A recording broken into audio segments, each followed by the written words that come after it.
Amém. 2 Coríntios 12, segunda carta de Paulo aos Coríntios, capítulo 12, verso de número 1. Segunda carta de Paulo aos Coríntios, capítulo 12, verso de número 1. As visões e revelações do Senhor. Se é necessário que me glorie, ainda que não convém, passarei as visões e revelações do Senhor. Conheço um homem em Cristo que, há 14 anos, foi arrebatado até o terceiro céu. Se no corpo ou fora do corpo, não sei, Deus sabe. Sei que tal homem, se no corpo ou fora do corpo, não sei, Deus sabe. Foi arrebatado no paraíso e ouviu palavras inefáveis, as quais não é lícito ao homem referir-me a contar. De tal coisa me gloriarei, não porém de mim mesmo, salvo nas minhas fraquezas. Pois se eu vier a gloriar-me, não serei nesse, porque direi a verdade, mas abstenho-me para que ninguém se preocupe comigo. Mas do que em mim vê ou de mim ouve. Amém? Então nós observamos nesse texto, do capítulo 12, que Paulo vai continuar falando de algumas experiências, sofrimentos, lutas. Nós vimos no capítulo 11 a defesa do seu apostolado, ele denunciando os falsos apóstolos, assim como o inimigo Satanás que se transformava em anjo de luz.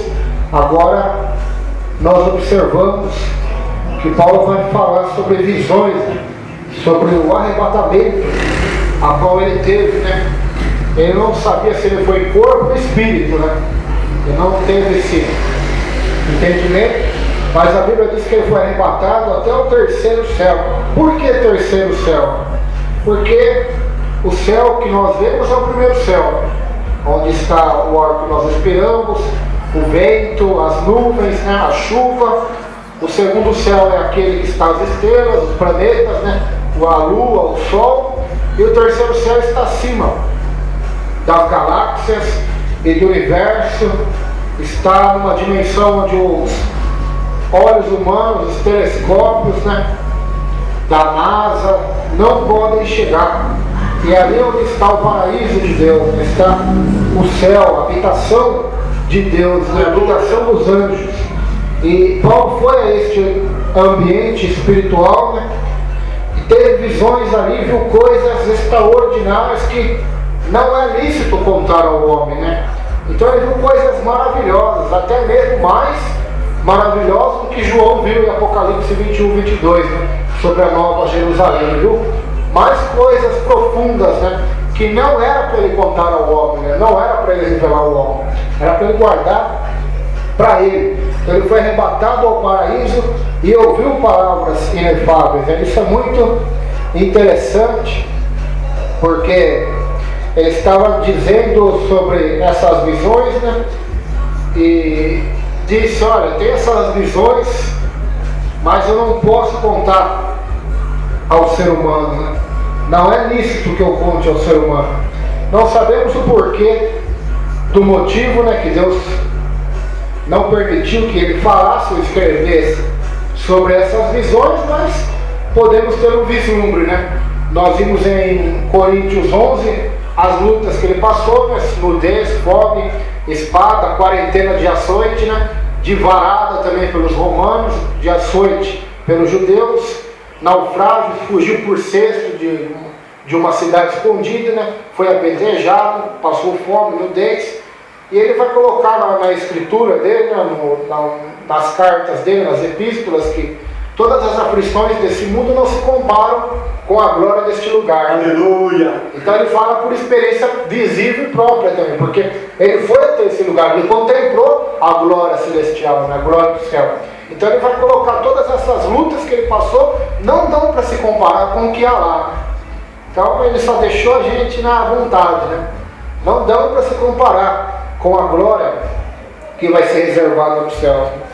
Então nós, pelos próprios escritos dele, podemos entender isso, que são coisas gloriosas e maravilhosas que ele viu ali. E era um homem que tinha visto de tudo no mundo, Ele tinha visto as grandes construções, tinha visto Deus fazer maravilhas através da mão dele, tinha sofrido também grandes problemas, mas nada do que ele viu no mundo, seja coisas boas ou ruins, ele pôde comparar com o que ele viu lá em cima no céu.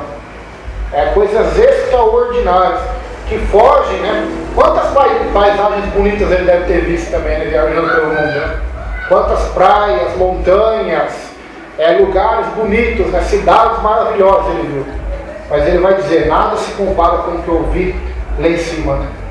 No paraíso, nada se compara. Então, se a gente puder viajar esse mundo, né, nós vamos ver que existem lugares que realmente parecem um mini-céu, né? Que não foram tocados pelo homem, lugares da natureza, florestas, que são maravilhosos, né? São, podemos dizer, 0,5% do que é o Jardim do Éden, né? Mas comparado a tudo que é nessa terra, Paulo está dizendo, aquilo que está lá em cima não tem como se comparar. Aleluia! Da glória, da grandeza, da majestade, da beleza, né? Das coisas que existem no céu. E segundo a Escritura, né? São coisas extraordinárias, né? Nós vamos ver lá em Apocalipse, já estudamos aqui no capítulo 21, 22 da Nova Jerusalém, nós vamos ver ali que as ruas são de ouro. Então são coisas aí que não dá nem para... Se a rua é de ouro, imagine como que é a casa, né? Deve ser o material mais lindo do que o ouro, né? Porque geralmente na rua fica material mais barato, né? Você vai pôr os materiais mais bonitos na sua casa. Então, não dá nem para nós imaginarmos, né, da glória que existe no céu, né? As coisas extraordinárias que existem no céu. Então, Paulo está dizendo, olha, eu fui arrebatado. O arrebatamento também, nós estamos vendo sobre arrebatamento, não foi algo que aconteceu só com Paulo, né? João também, Apocalipse, foi arrebatado em espírito, né? Ele já fala que foi espírito, Paulo já não sabia se foi em espírito ou no corpo. Nós vemos também um arrebatamento diferente de Paulo e de João, que foi o arrebatamento dos sentidos, que foi o que Pedro teve, né? Quando ele teve a visão do cesto ali com alimentos, né? Deus mandando ele matar e comer. Nós vemos também o arrebatamento de Filipe, que foi diferente dos três também, que Deus pegou ele de uma cidade e colocou numa outra, né? Nós vemos o arrebatamento de Elias, que foi arrebatado ao céu, né? Nós vemos o arrebatamento futuro da igreja, né? Que vai ser arrebatado também no abrir e piscar de olhos. Nós vemos Ezequiel, que foi também em espírito levado, né? Aleluia! Ao vale de ossos secos. Então, são experiências que podem acontecer hoje? Com certeza sim, né? Deus não é limitado, né? Deus não mudou. São experiências que podem acontecer, mas não são que vão acontecer diariamente ou todo dia, né? Como muita gente imagina. Às vezes algum servo de Deus pode ter uma experiência dessa, de um arrebatamento, né? Mas Paulo também só teve uma vez na vida, né? Então tem gente aí que, se for ver, já foi arrebatado 20 vezes para o céu. Mais do que Paulo, Elias e Pedro e Filipe junto e Ezequiel. Então temos que tomar muito cuidado com isso também. Mas pode existir, pode acontecer, porque Deus ele opera e faz o que ele quer, né? E quem que pode limitar as mãos do Senhor? Então Paulo teve esse arrebatamento, né? Essa visão. E haja visto também que eu já vi relatos que até mesmo demônios podem fazer isso. Mas levar as pessoas, arrebatar os seus súditos, né? Para lugares e dar experiências a eles do engano, né? Para lugares infernais. Até, por exemplo, nós vemos essas experiências que muitas pessoas têm com extraterrestres, né? Que diz que é abduzido, né? Isso não deixa de ser um arrebatamento maligno, né? Um demônio para enganar a pessoa. Então visões, sonhos podem então ser inspirados por Deus, né? Arrebatamentos, profecias, revelações, como também podem ter inspiração diabólica, né? Por isso que a gente sempre salienta que a regra nossa é a Bíblia, né? Que todas as experiências, todas as visões, todos os arrebatamentos, todas as experiências espirituais devem ser pautadas e julgadas pela Escritura. Então Paulo foi arrebatado até o terceiro céu e viu coisas maravilhosas, viu coisas que não é lícito ao ser humano, né? Ao ser humano entender. Mas Deus mandou esse cara, Deus não mandou ele entregar essa revelação. a eles. Até o próprio Jesus teve coisas que ele não disse na hora, né, para os discípulos. Nós vemos lá em João, que ele vai dizer o seguinte: muitas coisas eu tenho a vos dizer, mas vocês não podem suportar ainda. Né? Então muitos mistérios, muitas coisas Deus vai deixar em oculto da gente. Né? Deus vai deixar em oculto. Até como nós vemos aqui o espinho da carne de Paulo, Deus não quis tirar. Né? Deus não quis tirar. Paulo queria, mas Deus não quis. Então, nós vamos ver isso daqui a pouco também. Então nós vamos ver que essa experiência do arrebatamento é uma experiência real, que aconteceu com vários homens de Deus na Bíblia. Jesus mesmo teve uma experiência também interessante, quando ele sobe num monte, e ali se transfigura, né? E aparece junto a ele Moisés e Elias, né? Para conversar com ele. Então são experiências aí que aconteceram, né, com o servo de Deus, só que tudo deve ser pautado pela Escritura e pela Palavra de Deus. Se vier algum arrebatamento, algum anjo, ou suposto anjo do céu, né, dizer alguma coisa, mostrar alguma coisa que é contrária à Bíblia, a Escritura é mentira, né, anátema, como a gente já viu quarta-feira, né, que ainda que um anjo do céu, que Satanás se transforma em um anjo de luz, né? Anjo de luz é o Lúcifer, portador da luz, né? Para enganar. Então temos que vigiar e temos que tomar cuidado com muitas experiências e visões, né? Quer ver como isso é muito sério? Maomé. Conhece Maomé, irmão? Já ouviu falar de Maomé? Já ouviu falar dos islâmicos? Dos países islâmicos? A maior religião do mundo é o cristianismo. Depois do cristianismo é o islamismo. E no islamismo existem mais de bilhões de seguidores. Não é 1 milhão não, é bilhões. Isso na nossa época, né? Mas conta de 500 depois de Cristo até agora, né? Mais de 1500 anos dessa religião já. Então é muito tempo. Então muita gente já passou por essa religião, está passando e vai passar. E tudo começou com uma suposta visão. Um suposto anjo que falou que era Gabriel, entregou para ele uma nova Bíblia, né? Que a Bíblia deles é o Corão, né? Onde ele escreveu ali. E até hoje, ele é tido como um profeta de Deus.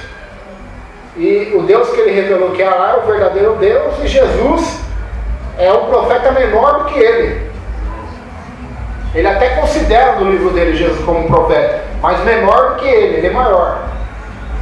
E essa mentira está enganando bilhões de pessoas, não é milhões.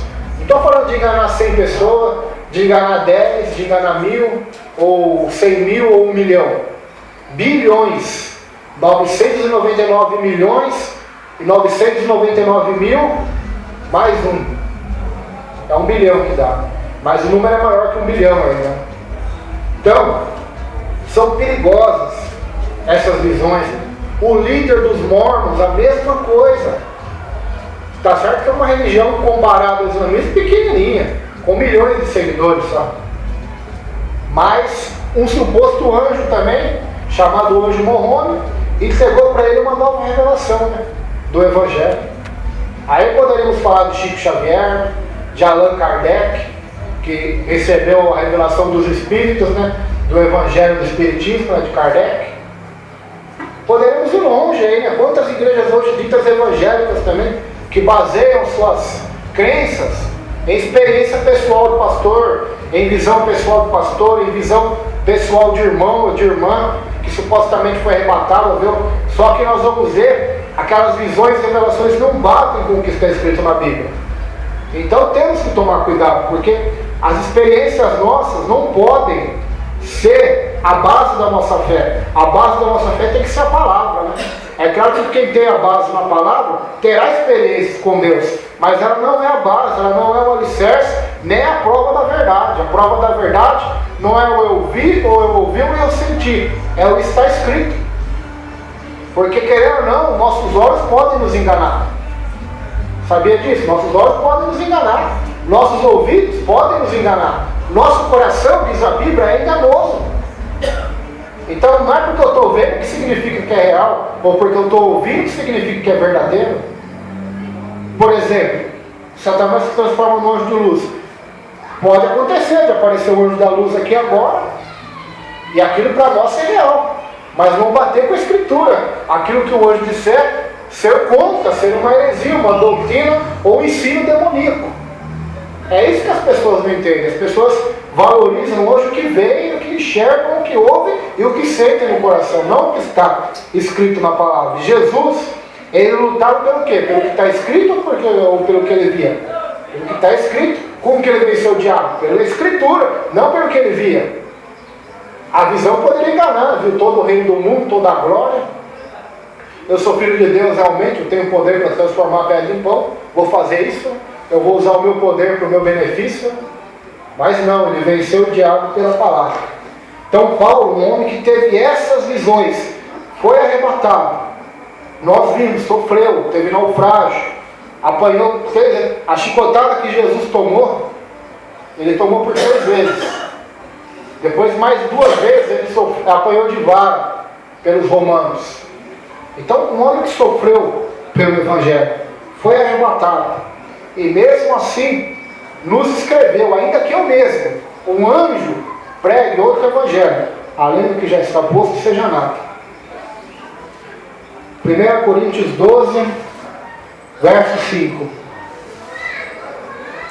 De tal coisa me gloriarei, não porém de mim mesmo, salvo nas minhas fraquezas, pois se eu vier a gloriar-me, não serei nessa, porque direi a verdade, mas abstenho-me para que ninguém se preocupe comigo, mais do que em mim vê ou de mim ouve.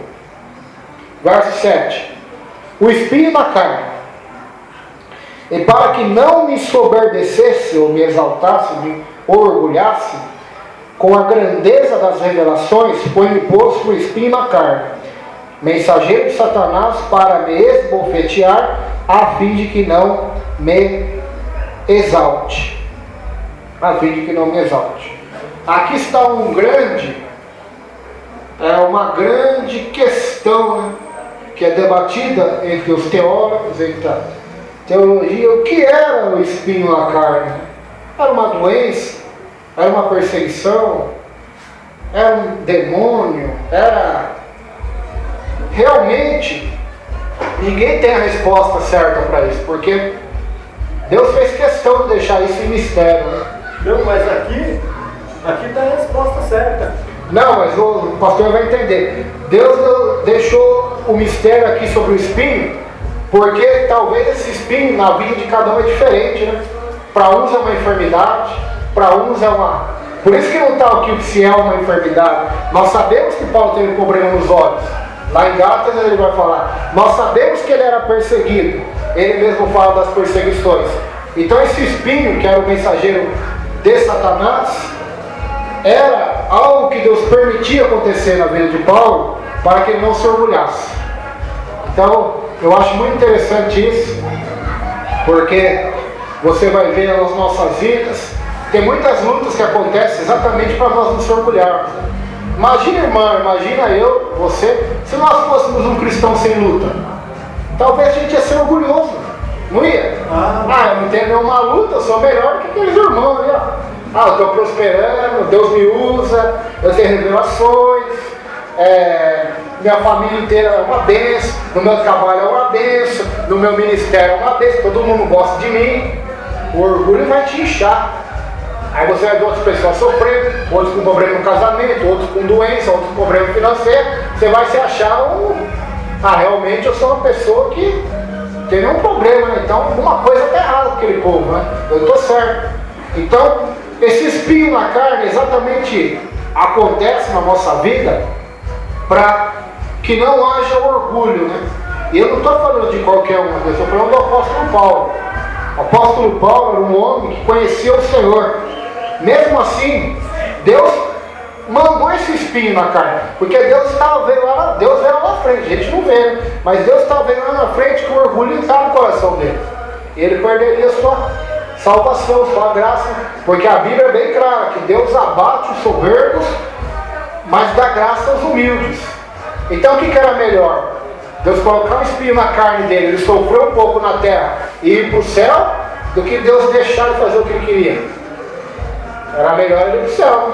Jesus mesmo disse, é melhor sentar no céu com um olho do que com os dois ir para o inferno. Então esse espinho na carne, para que ele, qual que era o motivo dele, primeiramente? Para que ele não se orgulhasse, né? Não se orgulhasse. Então Deus permitiu esse espinho na carne, para que ele não se orgulhasse. Com o quê? Com as grandezas das revelações. Então ele teve grandes revelações de Deus, grandes revelações, arrebatamento, grandes revelações.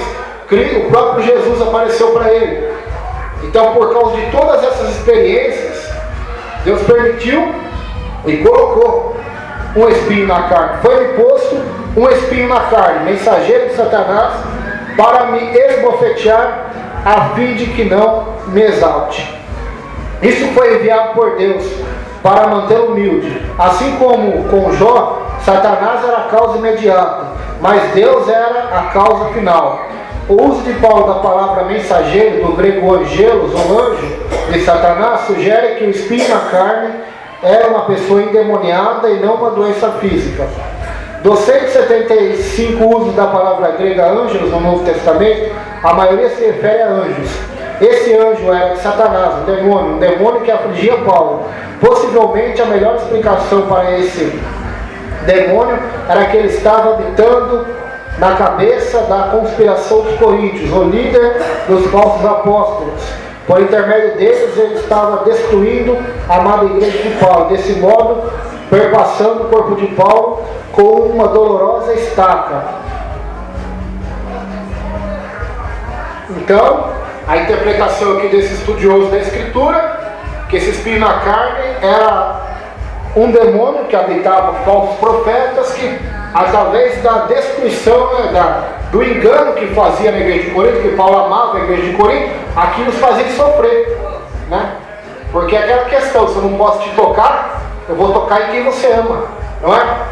Se eu não posso tocar no pastor, se eu não posso tocar em Jó, vou tocar na família dele, vou tocar na saúde dele, vou tocar nos bens materiais dele. Então, mais ou menos uma comparação com Jó, por isso que não temos ao certo, né?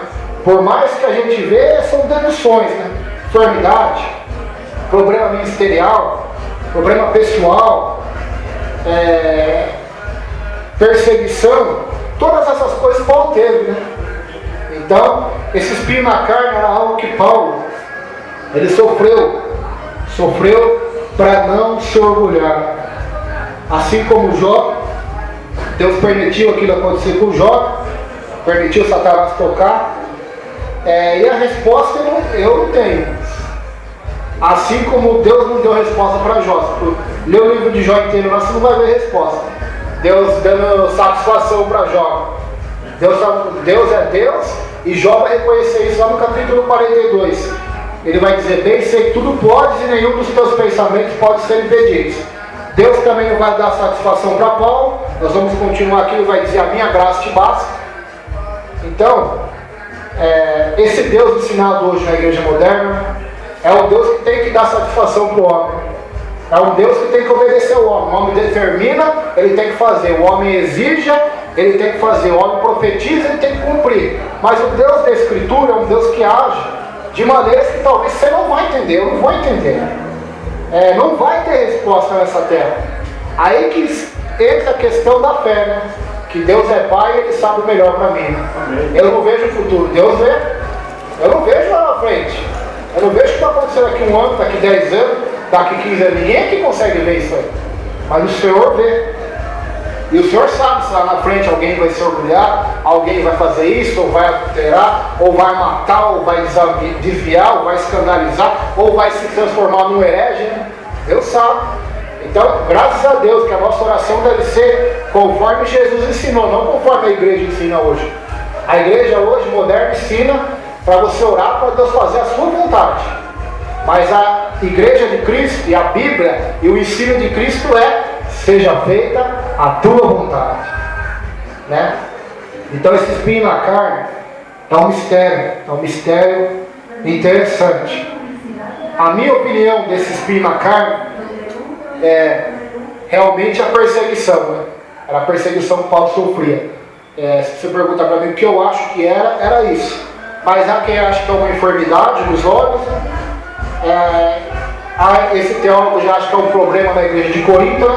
Que afetava emocionalmente e psicologicamente Paulo, né? Fazendo ele sofrer. Mas Paulo, se for ver, ele não teve problema só com a igreja de Corinto, né? Ele tem problema com todas, né? Com todas as igrejas. E se você ler Coríntios 11, você vai ver o quanto que ele sofreu. Então, aqui mostra para nós, irmãos, que o cristianismo, né, que seguia Jesus, não é essa maravilha que é ensinado em muitos lugares. Realmente, muitos estão seguindo Jesus, mas um falso, né? Um falso Jesus. Eu vou provar para os irmãos não vieram na quarta-feira, mas olha o que Paulo vai dizer. Os irmãos acompanham aí, 2 Coríntios capítulo 11, versículo 4. 2 Coríntios 11, 4. Nós vimos quarta-feira, é só para os irmãos verem que existe um outro Jesus. 4.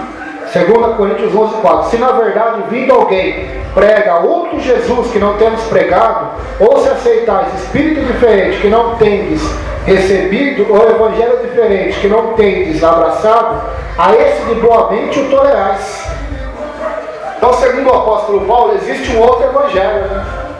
Existem os apóstolos de Satanás. Está em 2 Coríntios 11 também, não vou nem ler, mas Paulo vai dizer sobre isso, que Satanás se transforma em anjo de luz e os seus ministros em ministros de justiça. Gálatas diz que existe um falso evangelho, que é o anátema. Lá em Coríntios, também 1 Coríntios, diz que existe um outro fundamento. Existe o fundamento verdadeiro, que é Jesus, mas existe o fundamento falso. Então, a Bíblia que diz, não sou eu, que existe outro evangelho, outro Jesus, outros apóstolos e outros fundamentos, que são para enganar as pessoas. E muita gente hoje está ligando, muita gente hoje está frustrado de ir na igreja, desanimado de ir na igreja por causa de lutas e problemas, exatamente porque se são ensinados que o cristão não tem problemas. Então, ela tem problema, então o diabo acusa. Você tem problema, então você não é um verdadeiro. Então a pessoa desanima, né? Só que segundo a Bíblia, segundo a Escritura, Deus não prometeu no Novo Testamento que o cristão não vai sofrer, não vai ter problema na família, ou no casamento, ou no trabalho, ou na igreja, que o próprio Paulo teve, né? Problemas das diversas formas, passou fome, sede, nudez. O Novo Testamento não promete isso para nós. Não promete. No mundo tereis aflições, disse Jesus, mas tenha bom ânimo. Quem quer ser meu discípulo, né? Que se a si mesmo, tome a sua cruz e me siga. Não foi prometido o mar de rosas. Não foi prometido o céu na terra, como muitos têm prometido, né? Não foi prometido. Aí tem uns espertalhão que pega Deuteronômio 28, os irmãos conhecem Deuteronômio 28, que fala que você vai estar por cabeça, não por cauda, vai ter para emprestar, não tomar emprestado. Só que eles se esquecem que aquele capítulo não foi escrito para a igreja, foi escrito para Israel. Foi uma promessa para Israel, está escrito lá. E não se cumpriu para Israel. Por que não se cumpriu? Porque eles foram desobedientes. Se você estudar a história de Israel, Deuteronômio 28, sabe o que cumpriu no capítulo 28 inteiro? As maldições. Porque eles desobedeceram. A maior parte daquele capítulo é maldições. Mas graças a Deus. Por que graças a Deus? Porque em Gálatas diz que Cristo nos resgatou da maldição da lei. Então todas aquelas maldições, Cristo já nos resgatou para nos dar a bênção. Então Deus não prometeu à igreja que eles vão ter para emprestar e não tomar emprestado. Deus não prometeu para a igreja que ela vai ser cabeça e não cauda. Deus falou para a igreja, vocês vão ser servos, vocês vão pregar a verdade, o mundo vai odiar vocês, no mundo tereis aflições. No mundo tereis aflições. Então Deuteronômio 28 não cumpriu em Paulo, porque ele passou fome, sede no dedo. Não, irmãos, nós temos que tomar cuidado. A palavra de Deus, por que você acha que ela é dividida em Antigo Testamento e Novo Testamento? Porque a gente tem que ler e entender o que está escrito. O Antigo Testamento, aquelas promessas feitas a Israel, não podem se aplicar a nós. Por quê? Porque aquela aliança é a aliança da lei, era condicionada à obediência da lei. Então eles tinham que se circuncidar, tinham que guardar o sábado, tinham que fazer várias coisas para ter aquelas bênçãos lá que era prometido. Mas não cumpriram, né? Nós sabemos que o único que cumpriu toda a lei de Moisés foi Jesus. Ele cumpriu, se sacrificou e nos libertou da maldição da lei. para nos dar salvação, a graça, a vida eterna. Então Paulo, Jesus e todo o Novo Testamento não ensina esse evangelho que é ensinado hoje, que você não vai sofrer, que você não vai ter problemas. Não, pelo contrário, Deus vai usar seus problemas, vai usar seus espinhos para te transformar numa pessoa melhor, para te converter mais, para que você busque mais a Deus. Foi isso que ele usou. O espinho na carne não foi para o mal de Paulo, foi para o bem, né? Amém. A gente acha que é para o nosso mal, né? E é ruim. Quem gosta de ter espinho na carne? Quem gosta de passar por luto? Ninguém. Mas é necessário. É necessário para Deus forjar nosso caráter. No caso de Paulo aqui era um orgulho, né? Mas no nosso caso pode ser outras áreas. Mas é o mesmo Deus. Versículo 8, olha lá. Por causa disto, 3 vezes pedi ao Senhor que o afastasse de mim. Pensa que era bom? Não era bom. Não é bom sofrer, que ninguém gosta. Automaticamente, quando vê o sofrimento em nossa vida, nós vamos pedir para Deus tirar, né? Foi o que Paulo fez. Nós não vamos aceitar. Paulo também não aceitou pela vontade dele, mas ele teve que aceitar a vontade de Deus, né? Pela nossa vontade, ninguém aceita nada. Mas é necessário, né? O Senhor disciplina aquele que ama, aquele que é filho, né? Deus disciplinou Paulo, o apóstolo. E era um homem exemplar, era um homem que disse: sejam meus imitadores, porque eu sou de Cristo. Mesmo o homem tendo a coragem que ele teve, que outros apóstolos não tiveram, mesmo assim ele foi disciplinado por Deus. Ele não era perfeito, não. Ele era imperfeito, né? Ele mesmo dizia: miserável homem que eu sou, né? Então, nós vamos ser disciplinados por Deus, não tem como fugir disso. Talvez você vai ser numa área, você em outra, eu de um jeito, você de outro jeito. Não vai ser igual, né? Não vai ser igual foi Paulo. Ninguém vai sofrer da mesma forma que Paulo sofreu. Até porque eu acho que a gente não ia aguentar, né? Mas de alguma forma, Deus vai usar para nos disciplinar, nos corrigir, moldar o nosso caráter, né? Para a gente crescer na graça, né? Como Paulo. Então ele orou 3 vezes, pediu para Deus tirar dele, pediu para Deus afastar dele. Aí o Senhor respondeu, versículo 9. Então ele me disse: a minha graça te basta, porque o poder se aperfeiçoa na fraqueza. De boa vontade, pois, mais me gloriarei nas fraquezas, para que sobre mim repouse o poder de Cristo. Então aqui nós observamos o quê? Primeiramente, que Deus responde não como a gente quer ouvir, né? Mas que a gente precisa ouvir. E também Deus não dá satisfação para nós. Não dá. Pode até ser dura, mas é a verdade. Deus não deve satisfação para nenhum de nós. Porque quem que é o Criador? E quem que é a criatura? O que Deus, eu acho assim, meu Roberto, o que Deus tem que fazer para nós, já está tudo feito. Agora nós que temos que correr atrás. É lógico. Porque é como diz a Bíblia, é capo do homem que contém com o seu Criador. Então, aqui nós vemos que Jesus não deu satisfação para Paulo. Paulo, você está sofrendo por causa disso, porque... Não. Jesus vai dar a palavra para ele, dizendo: olha, a minha graça te basta. A minha graça te basta. É a mesma resposta para nós. A graça de Deus nos basta. Nos basta. Por quê? Porque se ela não nos bastar, não haverá nada nesse mundo que vai nos bastar. Se a graça não for suficiente, então nada vai ser. Porque se a graça é a salvação, e se a salvação para o homem que está nessa terra, ou para uma mulher, não é suficiente, ela pode ganhar o mundo inteiro, não vai adiantar nada. Né? Ela pode ser uma pessoa que nunca vai sofrer, nunca vai ter uma doença, nunca vai ter um problema, tudo será uma maravilha. Mas nós sabemos que isso é mentira. Não existe isso no planeta. A chuva vem para todos, assim também o dia bom, o dia mau. Vem para todo mundo, seja crente, seja ímpio. A diferença é que o crente tem Jesus para ajudá-lo, né? Agora quem não tem, é mais difícil. A minha graça te basta, né? Eu vejo muitos crentes, o pastor sabe disso aí. Alguns irmãos que parece que só vão ser fiéis a Deus, né? Só vão ser fiéis a Deus quando não tiver nenhum problema, então não vão ser nunca. Os irmãos que vão no monte, eles só reclamam, reclama, chora, murmura, chora, não vai adiantar nada, vai? Não vai adiantar nada. Problema você vai ter, esse problema que você quer resolver, amanhã ou esse ano, ou ano que vem pode ser resolvido, mas depois dele vai vir outro, não adianta gente mentir. Eu posso estar com um problema hoje, mas amanhã vai ter outro diferente. Assim é a nossa vida. E tem gente que diz, eu só vou me batizar, já disseram para você também, eu tenho certeza, quando eu for curado, né? Ou eu só vou me batizar quando meu marido vir na igreja, ou eu só vou me batizar quando eu conseguir um emprego. Quanta gente faz isso, né? Até hoje, e nunca vai se batizar, porque pode até ter um emprego, mas depois vai ter uma enfermidade, ou depois vai ter um problema na família, né? Ou na saúde. Nunca a sua vida vai estar 100% maravilhosa. Aqui na terra não. Pode até ficar bravo comigo, mas é verdade.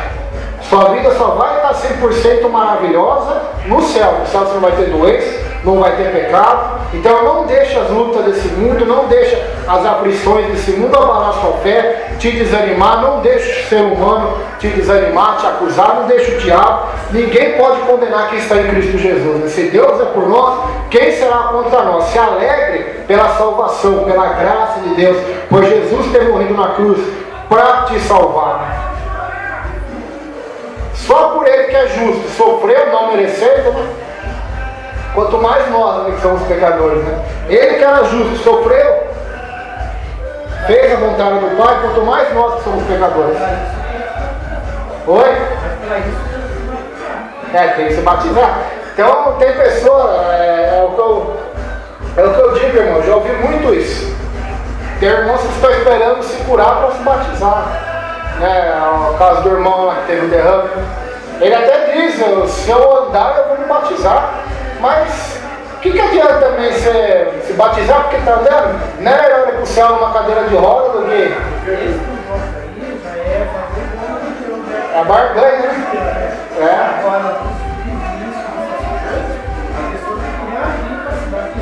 Ah, sim. E às vezes a pessoa não tem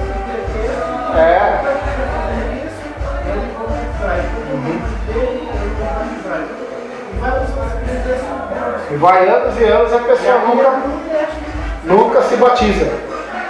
Então, a gente vê Paulo aqui, pelo exemplo de Paulo. Jesus falou, a minha graça te basta, porque o meu poder se aperfeiçoa na fraqueza. Então por que eu tenho que servir a Deus? Por que eu tenho que servir a Deus? Servir a Jesus, amar a Deus? Por causa disso, a graça. Essa é a resposta que Deus deu para Paulo. Você pode ter espinho na carne, pode ter lutas, e vai ter, mas a graça é maior.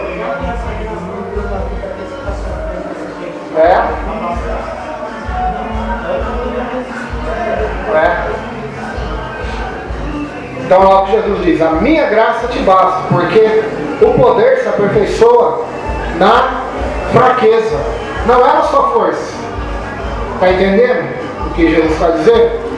Não é na sua força.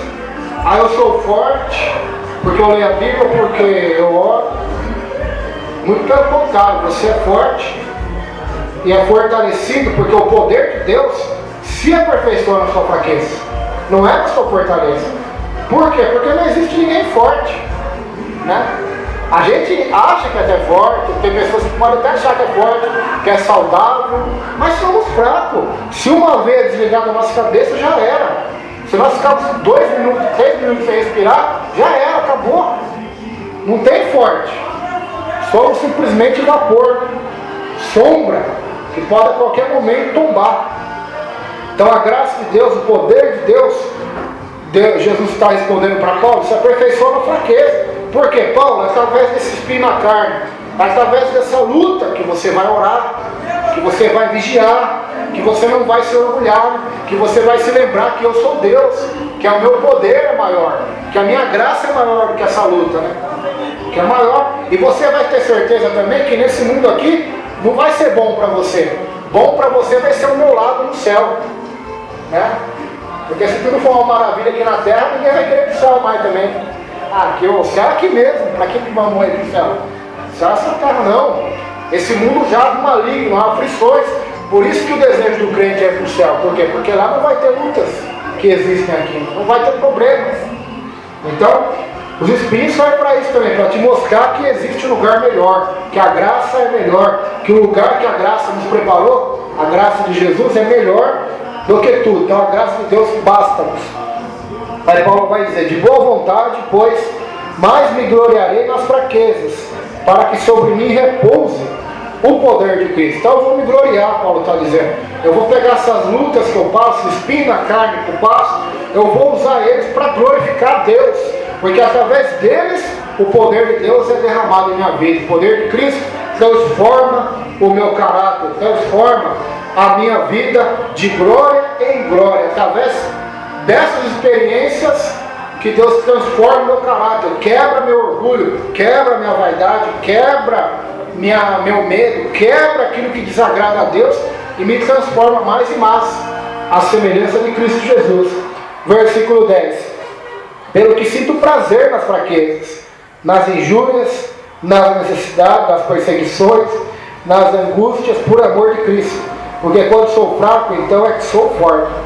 Então enquanto a gente sente raiva pelas lutas, né? Se alguém falar mal da gente, ou nos criticar, né? Como muitas vezes acontece, com todo ser humano nesse planeta, né? Passar lutas no serviço, familiar, na igreja, etc.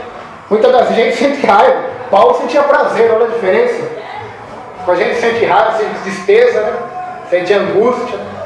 Uns sentem vontade de se vingar, outros de brigar, outros de quebrar o pau, outros se calam, mas no coração se remói de raiva, né?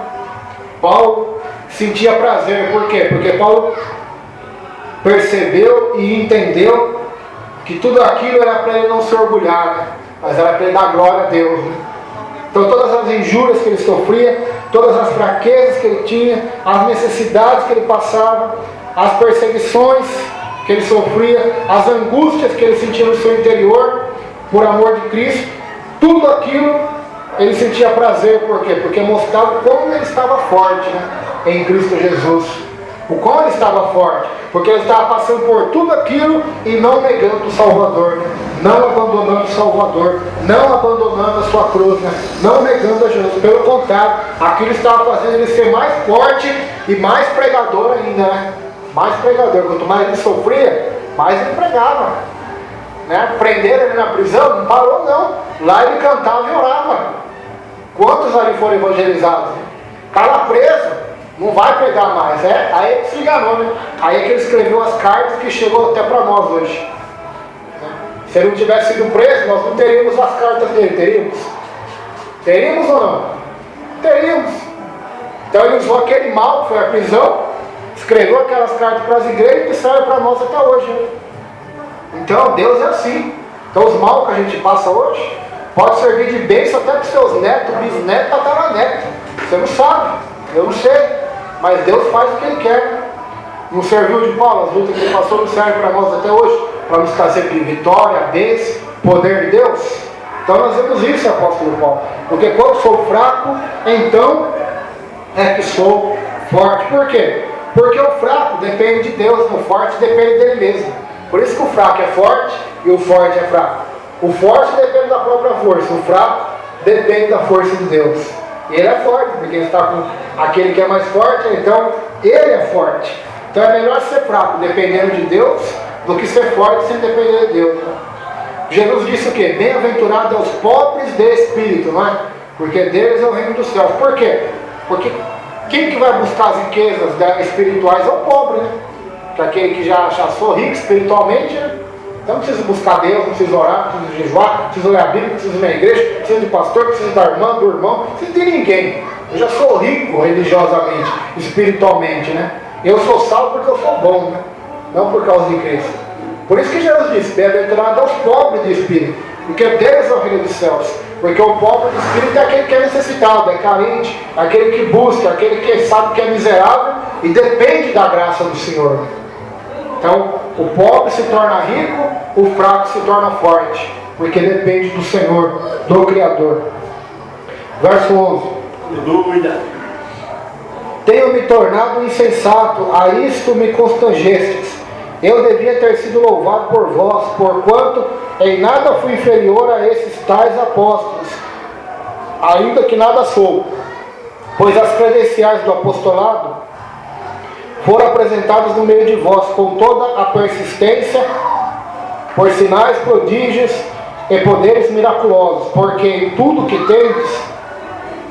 que tendes vós sido inferiores às demais igrejas, senão neste fato de não vos ter sido pesado. Perdoai-me esta injustiça. Então Paulo está falando das suas credenciais de apóstolo, porque existia ali na igreja de Corinto os falsos apóstolos, né? Ele vai dizer: as evidências do meu apostolado a vocês é aquilo que eu tenho sofrido, né? Pelo evangelho pregado, é os sinais, é os prodígios, é os milagres que Deus tem me usado para fazer no meio de vocês, igreja de Corinto. Milagres, maravilhas, pelas mãos dele, lenços de aventais curavam e expulsavam demônios. Então, as credenciais de um apóstolo. Então, ele vai dizer para a igreja de Corinto: porque nada vocês foram inferiores às demais igrejas. A única diferença entre vocês e as demais igrejas é que com vocês eu não fui pesado, eu trabalhei com as próprias mãos, eu recebi salário de outras igrejas para pregar o evangelho para vocês. Paulo vai dizer para a igreja de Corinto, né? Perdoa-me essa injustiça. Está sendo irônico aqui, na verdade. Perdoe porque esses apóstolos falsos, eles estavam cobrando para fazer a obra de Deus. Estavam cobrando, né? Está bem claro isso aqui. E Paulo está pregando o evangelho pela graça. E de graça. Claro que ele recebia ajuda, mas ele não cobrava, né? Se ele quisesse ajudar, ele dava um jeito de trabalhar, né? Ou se a igreja não tinha condição, ele trabalhava também. Mas esses aqui não, esses aqui, a igreja inteira não tendo condição, eles queriam, né? E tendo condição, eles não queriam o sustento, eles queriam a riqueza, né? Além do sustento, eles queriam enriquecer, sugar cada vez mais as pessoas e ficar, como acontece hoje, né? Hoje não acontece isso mais. Hoje, muitos não têm sugado mais a igreja, né? Nós vemos pessoas ficando milionárias, riquíssimas, às custas do Santo Evangelho. Coisa que Paulo não fez. Então só esse fato já mostra que é falso, né? Um verdadeiro servo de Deus não iria se enriquecer dessa forma. Verso 14: eis que pela terceira vez estou pronto a ir ter convosco, e não vos serei pesado, pois não vou atrás dos vossos bens, mas procuro a vós outros. Não devem os filhos entesourar para os pais, mas os pais para os filhos. Forte isso aqui, hein? Forte. Tá vendo que eu não estou inventando nada na minha cabeça, né? Está escrito aqui: eu vou para vocês não como esses apóstolos que vão atrás do seu dinheiro, dos seus bens, né? Mas eu vou atrás das suas almas. Eu procuro a vocês, não os bens de vocês. Está vendo porque é bom ler a Bíblia, estudar a Bíblia? Porque liberta. A verdade liberta. Jesus disse: me conhecereis, a verdade vos libertará. Aí você liga a televisão, está o camarada ali, vamos fazer uma campanha, mas você tem que ofertar R$1.000, R$300 para Deus te abençoar. É assim hoje. É assim, infelizmente. E o povo dá, né? O mais duro é isso, né? O camarada não quer ter o salário dele digno, né? O camarada quer, como podemos dizer, estuprar espiritualmente as ovelhas, né? Arrancar tudo delas à força. Arrancar seus bens, seu dinheiro, arrancar tudo. Através de promessas falsas, né? De riqueza, de medo, né? De distorção da Bíblia, de passagens da Bíblia. Os lobos farão isso, né? Jesus disse: os lobos devoradores. Então, são piores do que os gafanhotos, né? Eles devoram até a alma da pessoa, se puder. Então Paulo está dizendo: estou pronto a ter convosco, não vou ser pesado a vocês, porque eu não vou atrás do seu dinheiro, né? Não vou atrás dos bens materiais de vocês. Estou procurando a vossa... Até porque não é os filhos que têm que dar aos pais, né? Mas é os pais que entesouram para os filhos, né? Então não é vocês que têm que me deixar rico, né? É eu que tenho que entesourar para vocês a herança, né? É eu. Agora nós não vemos isso acontecer hoje em muitos lugares. Nós vemos o contrário. Os líderes, que são os pais espirituais, ficando ricos, né? E os filhos espirituais ficando cada vez mais pobres. Paulo está dizendo que tem que ser o contrário aqui. Tem que ser os pais que têm que entesourar para os filhos, né? Até porque a lei natural é essa, né? Os pais que morrem primeiro deixam para os filhos os bens, né? Deixam para os filhos. Verso 15: eu de boa vontade me gastarei e ainda me deixarei gastar em prol da vossa alma, Se mais vos amo, serei menos amado? É uma pergunta. Então Paulo está dizendo, eu de boa vontade vou me gastar, e vou deixar-me gastar, não em prol dos vossos bens, nem em prol de eu ficar rico ou famoso, mas em prol das vossas almas. Quanto mais eu vos amo, serei menos amado? Né? Então foi o que Jesus fez. Jesus se gastou, se deixou gastar, né? Foi experimentado nos trabalhos, no sofrimento, derramou até sua última gota de sangue, não pelos bens materiais, mas pela alma. Assim Paulo fazia. Paulo imitava quem? Paulo imitava Cristo, não imitava o mundo. Então, aqui está o foco do trabalho missionário, evangelístico, apostólico do apóstolo Paulo. Fazia tudo em prol das almas e não do dinheiro das pessoas, dos bens materiais. Verso 16: Pois seja assim, eu não vos fui pesado, porém, sendo astuto, vos prendi com dolo. Porventura vos explorei por intermédio de algum daqueles que vos enviei? Roguei a Tito e enviei com ele outro irmão. Porventura Tito vos explorou? Acaso não temos andado no mesmo espírito? Não seguimos as mesmas pisadas? Né? Então aqui Paulo está falando dos missionários que ele viu ali, né? Tito, Timóteo e outros, né, que acompanhavam Paulo. E diz, eles te exploraram? Não. Por quê? Porque tanto eles como eu, nós andamos no mesmo espírito, no mesmo pensamento, na mesma linhagem, na mesma pisada. Agora não vá pelo que eu estou falando. Leia a sua casa, se você duvidar de novo, capítulo 12, e veja se é isso que a maioria dos líderes modernos tem feito. Não é. Não condiz, né, com as mesmas pisadas de Paulo. Paulo não era um explorador, mas ele era um apóstolo que entregou sua vida pela causa do Evangelho. Deu a sua vida, né? Seguiu as pisadas de Jesus. E assim também aqueles que eram seus discípulos, né? Tito, Timóteo, seguiram os mesmos conselhos de Paulo, né? As mesmas pisadas. Não foram pesados da igreja, não exploraram. E o duro aqui que não é nem explorar, é ser pesado ainda, né? Porque explorar é pior ainda, né? Ser pesado é eu ver que a igreja não tem condição e querer dinheiro. Salário, tudo bem, ainda pode, mesmo sendo algo errado, né, que você vai explorar a igreja, mesmo ela não podendo te ajudar, você quer o salário, mas explorar ainda é pior do que ser pesado ainda. Né? Então Paulo não queria nem que seus obreiros fossem pesados, né? Quanto mais explorar, como eles fazem hoje. Né? Quanto mais explorar, né? Porque hoje nem cabe esse fato de ser pesado, né? É até pior, é exploração realmente. Né? Porque o camarada até recebe um salário, mas ele não se contenta com aquilo, né? Se contenta com 2 mil, com 3 mil, com 4 mil reais, 5 mil, seja quanto for. Ele quer 40 mil, quer 100 mil, quer 200 mil, quer não sei quantos mil e milhões, né? Até milhões até. Né? Já não é nem mil, mas podemos falar de milhões. Então temos que tomar cuidado, né? Esses são os apóstolos de Satanás. Verso 19. Paulo apela para o juiz de todos. Há muito pensais que nós estamos desculpando convosco. Falamos em Cristo perante Deus, e tudo, ó amados, para a vossa edificação. Temo, pois, que indo ter convosco, não vos encontre na forma que vos quero, e que também vós me acheis diferente do que esperáveis, e que haja entre vós contendas, invejas, iras, porfias, que brigas, né? Disputas, detrações, debates, intrigas, né? Rixas, orgulhos e tumultos. Receio que indo outra vez o meu Deus me humilhe no meio de vós e eu venha chorar por muitos que outrora pecaram e não se arrependeram da impureza, prostituição e lascívia que cometeram. Que forte isso, hein? Paulo está dizendo, receio que eu vou até vocês e não os encontro como eu quero. Como que ele queria?